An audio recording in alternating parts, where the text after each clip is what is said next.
നമസ്കാരം. IB ഉദ്യോഗസ്ഥ മേഘയുടെ മരണത്തിൽ ആരോപണ വിധേയനായ സുഹൃത്ത് സുകാന്ത് സുരേഷിനെതിരെ നടപടിക്കൊരുങ്ങി IB.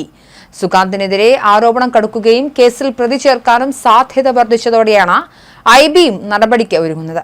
IBയുടെ തന്നെ ആഭ്യന്തര പരിശോധനയിൽ സുകാന്തിൽ നിന്നുള്ള വീഴ്ചകൾ വ്യക്തമാണ്. ഉദ്യോഗസ്ഥർ തമ്മിൽ പണമിടപാട് പാടില്ലെന്ന ആഭ്യന്തര ചട്ടം സുകാന്ത് ലംഘിച്ചുവെന്ന് IB കണ്ടെത്തി. സുകാന്ത് സുരേഷിനെതിരെ മേഘയുടെ കുടുംബം മൊഴിയും നൽകി. സുകാന്തിനെതിരെ പോലീസ് കേസെടുത്താൽ സസ്പെൻഷനിലേക്ക് കാര്യങ്ങൾ നീങ്ങുമെന്നാണ് വിവരം. IBയിലെ പ്രൊബേഷണറി ഓഫീസറാണ് സുകാന്ത്. നെടുമ്പാശ്ശേരി വിമാനത്താവളത്തിലാണ് ജോലി നോക്കിയിരുന്നത്. പ്രൊബേഷനിലായതിനാൽ പിരിച്ചുവിടാനും ഏജൻസിക്ക് അധികാരമുണ്ട്. ഇപ്പോഴത്തെ സാഹചര്യത്തിൽ പോലീസ് ക്ലീൻ ചിറ്റ് ലഭിച്ചിട്ടില്ലെങ്കിൽ സുകാന്തിന് പണി കിട്ടാൻ സാധ്യത വളരെ കൂടുതലാണ്. സുകാന്തുമായി പെൺകുട്ടിക്ക് അടുപ്പമുണ്ടായിരുന്നതായും വിവാഹ ആലോചന ഉൾപ്പെടെയുള്ള കാര്യങ്ങളുമായി മുന്നോട്ട് പോയെങ്കിലും ഇയാൾ വിമുഖത കാണിക്കുകയായിരുന്നുവെന്നും കുടുംബം മൊഴി നൽകിയിട്ടുണ്ട്. പണം തട്ടിയെടുത്ത കാര്യങ്ങൾ ഉൾപ്പെടെ പോലീസിനോട് കുടുംബം വെളിപ്പെടുത്തി. പേട്ട CIക്കാണ് മൊഴി നൽകിയത്.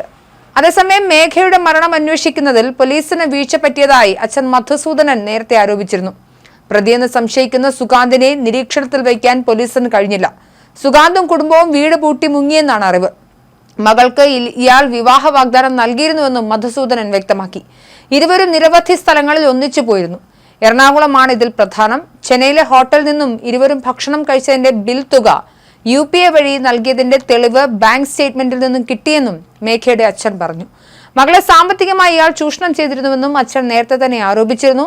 മേഘ മരിക്കുമ്പോൾ അക്കൗണ്ടിൽ ആകെ ഉണ്ടായിരുന്നത് 80 രൂപ മാത്രമായിരുന്നുവെന്നും അവസാനമായി ഫെബ്രുവരിയിൽ കിട്ടിയ ശമ്പളം സുകാന്തിന്റെ അക്കൗണ്ടിലേക്ക് അയച്ചു കൊടുത്തതായി മധുസൂദനൻ വെളിപ്പെടുത്തിയിരുന്നു. അതേസമയം ഒളിവിൽ പോയ സുകാന്തിനെ കണ്ടെത്താൻ അന്വേഷണം ഊർജിതമാക്കിയെന്നാണ് പോലീസ് പറയുന്നത്. മേഘയുടെ ബാങ്ക് അക്കൗണ്ട് വിവരങ്ങൾ പോലീസ് ശേഖരിക്കുന്നുണ്ട്. മൊബൈൽ ഫോണിന്റെ ശാസ്ത്രീയ പരിശോധനാ ഫലവും നിർണായകമാണ്.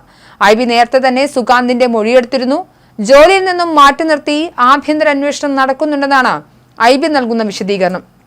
തിരുവനന്തപുരം വിമാനത്താവളത്തിലെ എമിഗ്രേഷൻ വിഭാഗത്തിൽ ജോലി ചെയ്തിരുന്ന IB ഉദ്യോഗസ്ഥ മേഘയെ മാർച്ച് 24 രാവിലെയാണ് ട്രെയിൻ തട്ടി മരിച്ച നിലയിൽ കണ്ടെത്തിയത്.